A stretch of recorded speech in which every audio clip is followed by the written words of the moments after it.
નમસ્કાર, આપ જોઈ રહ્યા છો લખત ન્યૂઝ અપડેટ ચેનલ। તમામ સમાચાર અને અપડેટ મેળવવા માટે ચેનલને સબસ્ક્રાઇબ કરો અને બેલ આઇકન પર ક્લિક કરો જેથી તમામ સમાચાર અને અપડેટ તમને મળી રહે। સિન્હાજી સોસાયટીના ન્યૂઝ લખત ન્યૂઝ અપડેટ ચેનલમાં આવતા તંત્ર સફાળું થઈ ગયું। તાત્કાલિક ધોરણે ખાડા પૂરવાની કામગીરી હાથ ધરવા સાથે લીકેજ પાઇપલાઇનને રિપેરિંગ કરવાની કામગીરી પણ શરૂ કરવામાં આવી। આ વિસ્તારના રહીશો દ્વારા તેમને પડતી હાલાકી અને ચાંદીપુરા વાયરસગ્રસ્ત પોતાના બાળક થવાની ફરિયાદ કરી હતી।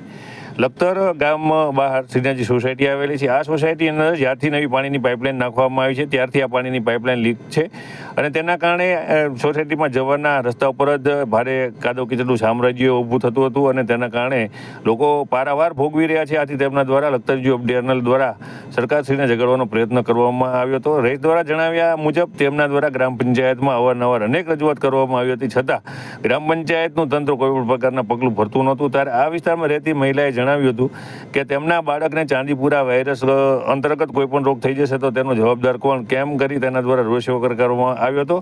આ ન્યૂઝ લખત ન્યૂઝ અપડેટ ચેનલમાં રજૂ થતા અને સરકારશ્રી સુધી પહોંચતા તંત્ર સફાળું જાગ્યું હતું। સરકારશ્રીની સૂચના મુજબ તાત્કાલિક ધોરણે કામગીરી શરૂ કરવામાં આવી હતી।